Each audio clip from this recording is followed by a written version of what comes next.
بسم اللہ الرحمن الرحیم۔ السلام علیکم ڈیئر اسٹوڈنٹس، میں کاشف تنویر اور ڈیڈ میڈیا یوٹیوب چینل پر ہم آپ کو خوش آمدید کہتے ہیں۔ لیکچر سٹارٹ کرنے سے پہلے ہمیشہ کی طرح آپ لوگوں سے ایک چھوٹی سی ریکویسٹ کہ اگر ابھی تک آپ لوگوں نے ہمارے چینل کو سبسکرائب نہیں کیا تو اسے سبسکرائب کر لیں اور ساتھ میں لگے ہوئے بیل آئیکن کو بھی پریس کر لیں تاکہ ہر نئی آنے والی ویڈیو کا نوٹیفیکیشن آپ لوگوں تک بر وقت طور پر پہنچ سکے۔ تو چلیں بغیر دیر کیے ہوئے اپنے ٹاپک کی طرف چلتے ہیں۔ تو ٹاپک جو ہم نے ایک سٹارٹ کیا ہوا تھا کولڈ وار کا ٹاپک تھا، وہ موسٹ امپورٹنٹ ٹاپک آپ یہ کہہ سکتے ہیں کہ خاص طور پہ پی پی ایس سی کے اندر، سی ایس ایس کے اندر، خاص طور پہ ہسٹری کے یا پاکستان اسٹڈیز کے اسٹوڈنٹ سے عموماً یہ ساری چیزیں ڈسکس کی جاتی ہیں۔ تو کولڈ وار کو جو ہم نے پراپر ٹاپک سٹارٹ کیا تھا، اس کو ہم نے کولڈ وار کو دیکھا تھا کہ کس طریقے سے U S S R and U S A, دو میجر کنٹریز جو تھے آل اراؤنڈ دا ورلڈ، جو کہ آفٹر ورلڈ وار سیکنڈ سامنے آئے تھے، اور ان دونوں کی کوشش یہی تھی کہ کسی طریقے سے اپنی سپرمیسی کو ظاہر کیا جا سکے۔ اور ہم نے یہ بات بھی دیکھی تھی کہ کولڈ وار کو کولڈ وار کیوں کہا جاتا ہے، کیونکہ یہ پہلی وہ وار تھی جو کہ بغیر ویپنز کے لڑی گئی، and you can say that this is the war of ideas.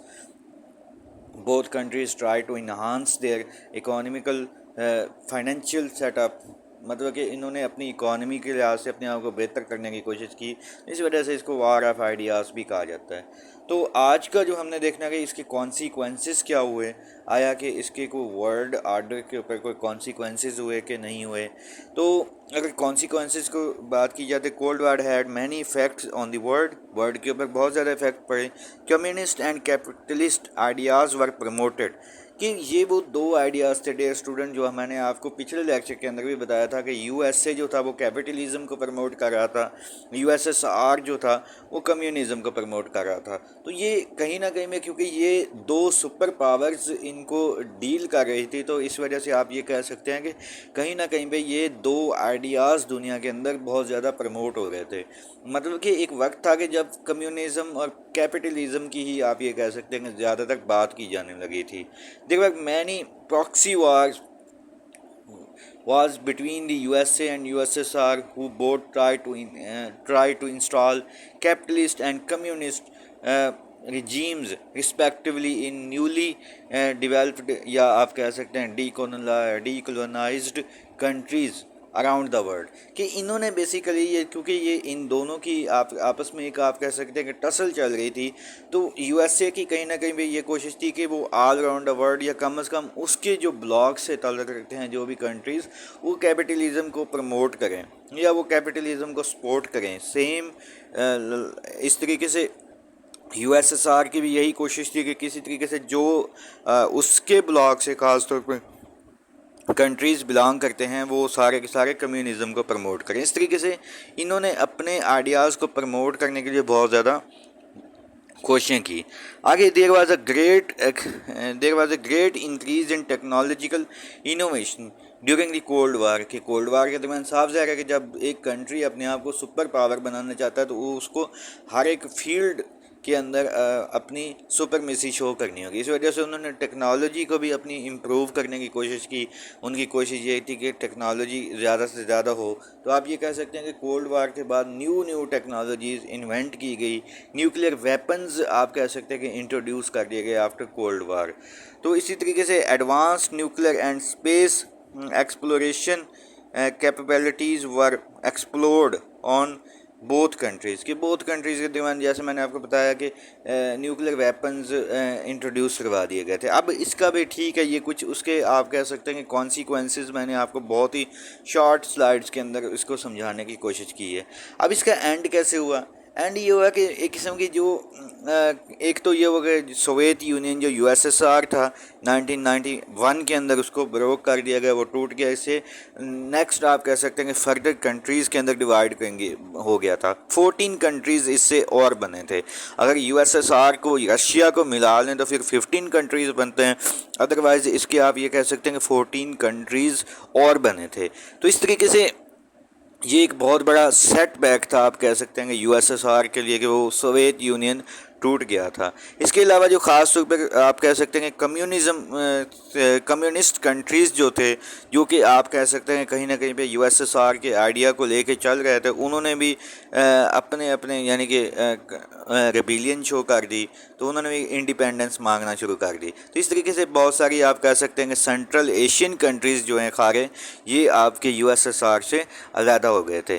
تو اس طریقے سے جو برلن وار بنائی گئی تھی آفٹر ورلڈ وار سیکنڈ، جب جرمنی کو eastern Germany and western Germany کے اندر ڈیوائڈ کر دیا گیا تھا، تو اس برلن وار کو بھی آپ کہہ سکتے ہیں کہ وال کو بھی ختم کر دیا گیا تھا. یہ کچھ اس کے آپ کہہ سکتے ہیں کہ کانسیکوینسز تھے. باقی میں آپ کو تھوڑا سا اس کو آپ کو مطلب کہ میں زوم کر رہا ہوں تاکہ اگر آپ لوگ اس کا اسکرین شاٹ لے کے اگر آپ پڑھنا بھی چاہتے ہیں تو آپ اس کو ریلیکس ہو کے پڑھ سکتے ہیں.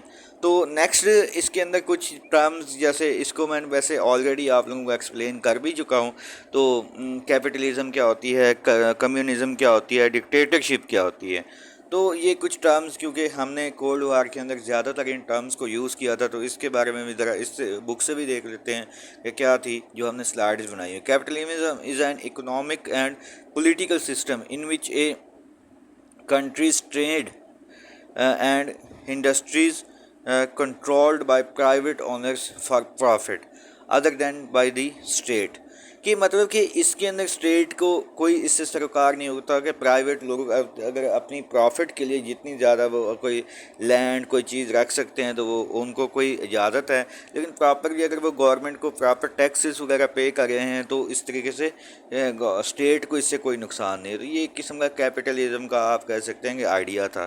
کمیونزم کی اگر آئیڈیا کی بات کی جائے، communism is a social and political way of government in which all assets are owned by the government and wealth is distributed among the to ability and need. کہ اس کے اندر کمیونزم کے اندر جو آپ کہہ سکتے ہیں کہ آل جو ایسٹس آف اسٹیٹس ہوتے ہیں وہ تمہارے اونڈ بائی دی گورنمنٹ ہوتے ہیں، گورنمنٹ اس کو ساری چیز کو ڈیل کر رہی ہوتی ہے. پرائیویٹ کو لوگوں کو زیادہ مطلب کہ آپ پریویلیج آپ کہہ سکتے ہیں کہ اس کے اندر نہیں دی جا سکتی. اگر ڈکٹیٹرشپ کی بات کی جائے، is a way of government are a social situation where there is no head اس طریقے سے usually a military leader whose government makes all decisions without consulting executive, judicial and legislative decisions. کے basically آپ کا یہ کہہ سکتے ہیں کہ ایک اس کو جو اسٹیٹ کا جو ہیڈ ہوتا ہے وہ آرمی آفیسر ہوتا ہے، وہ تمام جو ڈیسیجنس کرتا ہے اسٹیٹ کے اندر بغیر کسی قسم کی کنسلٹیشن سے، نہ جوڈیشری سے، نہ آپ کہہ سکتے ہیں کہ لیجسلیچر سے. تو وہ خود ہی آپ کہہ سکتے ہیں کہ اسٹیٹ کا ایک آنر ہوتا ہے، تو وہ جس طریقے سے ڈیسیجن لینا چاہتا ہے وہ لے سکتا ہے. یہ ہوتی ہے ڈکٹیٹرشپ. تو ڈیئر اسٹوڈنٹس، کولڈ وار کا ٹاپک آج یہاں پہ ہم انہیں اینڈ کیا ہے.